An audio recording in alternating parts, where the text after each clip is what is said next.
now need to talk about enzymes. Before we can get to the nitty-gritty of cellular respiration, we need to know what an enzyme is and what it does. So I think you have some familiarity, so this will probably go by pretty quickly. If you need to stop and review anything, please do, but otherwise we're going to try to zip through at least the beginning of this. Okay, so let's see, here's your fill in the blanks. I will stop for a minute and see if you can fill in this page. Okay, how'd you do? Enzymes determine the metabolic activity of the cell, which just means what can they do? Can they break down glucose? They need an enzyme to do that. Can they break down fructose? They need an enzyme, that representative pathway that we talked about. There are things that are going to make these reactions happen. So that's what it's just saying. It determines the metabolic activity of a cell. If it has an enzyme, it can do something. If it doesn't have that enzyme, it can't do it. The enzymes are proteins, so they are programmed in our DNA. So they are heritable characteristics. As such, when you have a bacteria or microorganism or any organism, whatever enzymes they make can be passed down to their progeny. So we can use these for categorizing, differentiation, naming organisms. Sometimes they're named based on different enzymes. So that's what we use a lot for that. They're heritable characteristics. We can block enzymes. And this is when I gave you that project as a drug, manufacturing a new drug. And if we had a biochemical pathway and we wanted to disrupt it, this was a pathogen that had a pathogen's biochemical pathway, and we wanted to harm the pathogen without hurting the host. So I said, where would you do that? Well, enzymes are very good targets for that. So they can be bound to agents, chemicals like drugs, antibiotics, and then shutting down that biochemical pathway can inhibit bacterial from growth. And as we go through and we talk about bacteria, depending on what the bacteria does, can have a lot of practical applications for us. And we've already seen that with Pasteur and the French wine industry, right? Yeast had the ability, had the enzyme to take sugar, grape juice, and turn it into alcohol. Well, we have found a practical application for that. And then we'll talk about some others too as we go through the course. Okay, I'll give you a second. Try it. Do it. Okay, so let's talk about characteristics of enzymes. I've already mentioned they were proteins, so maybe you got that. And so as such, you know, a protein folds into a specific 3D shape. So it has a specific shape, and that's going to be important with how it interacts with things. We consider enzymes organic catalysts that speed up chemical reactions by lowering the energy of activation. So enzymes lower the energy of activation, and this is a catalyst from that. So when I'm talking about that, and I think I have a when I'm talking about that, an enzyme will bind to a substrate, and then it will do something to that substrate. Maybe it's going to break it apart or something. So the enzyme binds to the substrate, acts on that substrate does something, you know, breaks apart or whatever. And now that substrate, if it can break apart, occasionally it will, spontaneously. It's going to break apart. But statistically, that's going to be a very small percentage. It's not going to happen very often. But if an enzyme binds to it and breaks it apart, well, now we've got something going on. Think about like a package of cookies. You know, I'll get a package of cookies and there'll be one that's broken in there. Occasionally, every third package, I'll have a broken cookie. But if I stomp on the package, then I can break the cookies and then I'll have a lot of broken cookies. The enzyme is going to catalyze a reaction, and it does that by what they call lowering the activation energy, making it easier to break that apart. All right, so that's what an enzyme does. It's an organic catalyst. An enzyme is like a tool. Once it breaks apart a protein or whatever molecule it's working on, then it goes and looks for the other one. And we talked about that when we talked about that representative metabolic pathway, that if we are going from molecule A to molecule B and we need enzyme 1 to do that, enzyme 1 is going to always bind to A, and every time it binds to A, it's going to turn it into B, and then enzyme 1 gets released and it's looking for another A molecule again. So you can think of it like a tool. You know, if you're hammering hammering a bunch of nails. You need a bunch of nails, but you only need one hammer to do that. So they're not used up, they're not destroyed when during their work. They are recycled and used over and over again. So keep that in mind. Okay, so this is that chart when I talked about the catalyst and the activation energy. Here's what we're starting with. This is our reactants. We want to get to this. It's a product here. Now, it will happen eventually, but it's going to take a lot of energy to do that. But if that enzyme binds it, it lowers that activation energy from that. So that's how enzymes work. Okay, you got another one. Go for it. See how you can do. Okay, so specific in action. They react with only one particular substrate, and we mentioned that as well. Enzyme 1 only binds to A and takes it to B. If we go back to that representative metabolic pathway.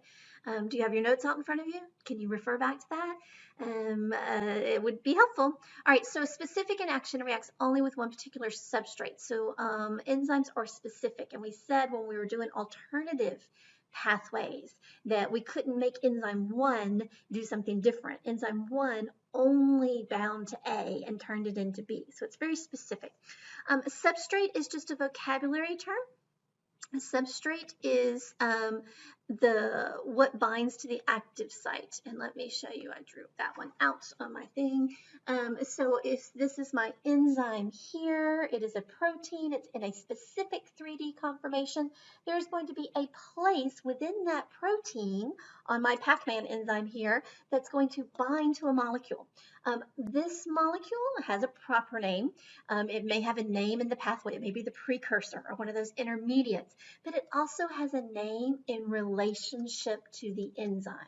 So it's called a substrate.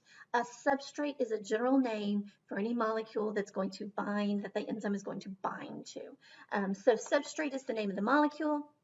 A general name for it. It's going to bind to the enzyme, and where it binds, where it actually comes in contact with it, is known as the active site. So that helps you understand that. So now when the enzyme and the substrate bind, we actually, it kind of fits. You can kind of see that this substrate is going to fit perfectly right into this active site. And we can kind of call that like a lock and a key. You know how you need a different key for every single lock. It's very specific in nature.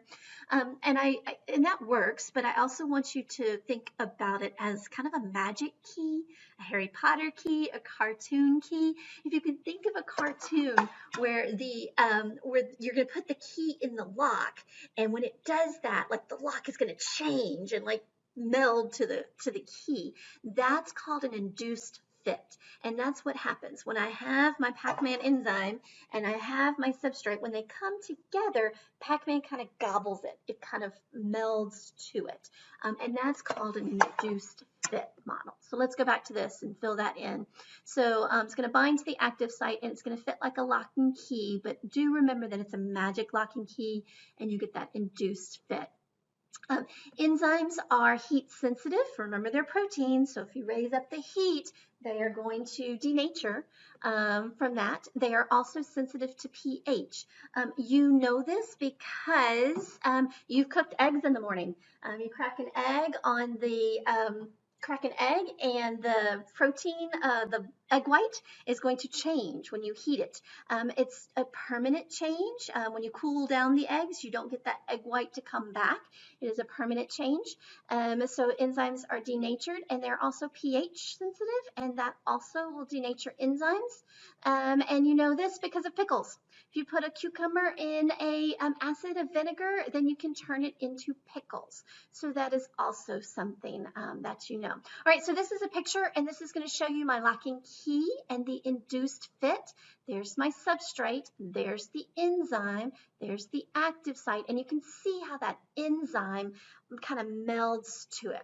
Now, do remember this is just a 2D representation, or actually I guess it's more of a 3D drawing, but these are proteins, these are molecules, and they will bend and show that. So that's just a little bit more about that, okay? Okay, so this picture is a fancy picture and it has all those big names that we're scared about, but we are not going to be scared about these big names because we're just going to give them names in relationship to one another. Here is the enzyme, here is the substrate. Now that substrate has a proper name. It's actually fructose 1,6-bisphosphate based on the elements that make up this structure. The enzyme has a proper name. It's fructose 1,6-bisphosphate aldolase, and we'll talk about how we name enzymes in a minute. But we're going to see how that enzyme binds. When that enzyme binds, you notice that induced fit and that change in that conformation. When they do bind, this is called the enzyme substrate complex. The enzyme's going to do something to this. In this case, it breaks it apart into glyceraldehyde 3-phosphate, dihydroxyacetone phosphate, and then the enzyme you can see comes off and it's ready to find another fructose 1,6-bisphosphate. So again, don't let those big words scare you. Look at the relationships and understand what is going on. This is actually an enzyme that's in the process of glycolysis, which we'll talk about in a little bit, but don't let the big words scare you.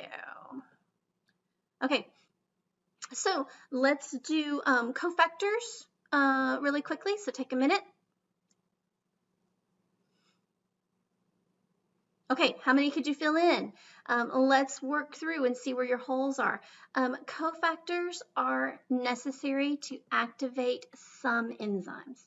Some enzymes can work just fine by themselves. Some are going to need some help. And if they need help, the help is a molecule that we refer to as a cofactor. Cofactors can be in two categories. You can have inorganic cofactors, which are metal ions, or you can have organic cofactors, which we can also call coenzymes. These are things, so the enzyme is a protein, it's heritable. We have a DNA, we have instructions for that. Cofactors we don't have instructions for. We cannot make them, or the bacteria cell cannot make them. These are things that we're going to have to acquire in our diets. These are our vitamins and minerals. So our inorganic cofactors, these are the metal ions. These are our minerals from our diet. Can you think of some?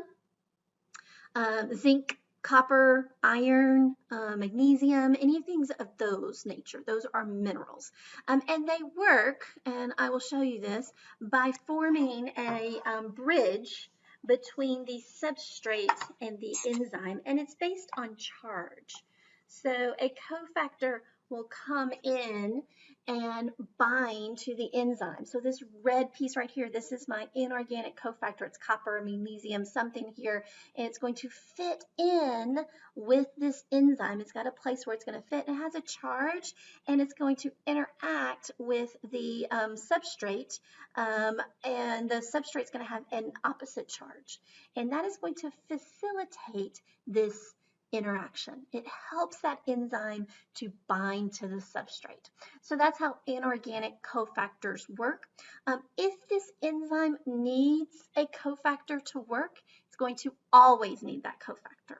Okay, which is why it's so important to get the right vitamins and minerals in our diet. If these cofactors are necessary for this enzyme to function, they're always going to be necessary. Okay, so let's look at organic cofactors, which we also call coenzymes. They work a little different. They are organic, which is why we can also label them coenzymes. And they are going to these are your vitamins, and they work a little differently. They actually complete the active site of the enzyme. And they're also going to be important with carrier molecules. So let's go back to my little drawing here. And this time, this particular enzyme, I switched it up. This is a different enzyme, a different substrate. And you can see the substrate and the enzyme, it doesn't quite fit. The enzyme by itself, this is the protein that was encoded in your DNA and you made it, or the bacteria, it doesn't really matter, it works the same. Here's the enzyme, is not fully functional. It needs a coenzyme. It needs an organic molecule that's going to bind with your enzyme, and it usually completes the active site. Now you can see, I should have used a different color besides blue, but this coenzyme here, this organic cofactor or coenzyme binds to the enzyme that we made, and it completes the active site. Now the substrate can bind in there, then you can have them. So if we do not get our cofactors in our diet, we get diseases like rickets, vitamin D deficiency. You've got diseases from that. These are also going to be important when we start talking about that. Some of these coenzymes are excellent at oxidation and reduction.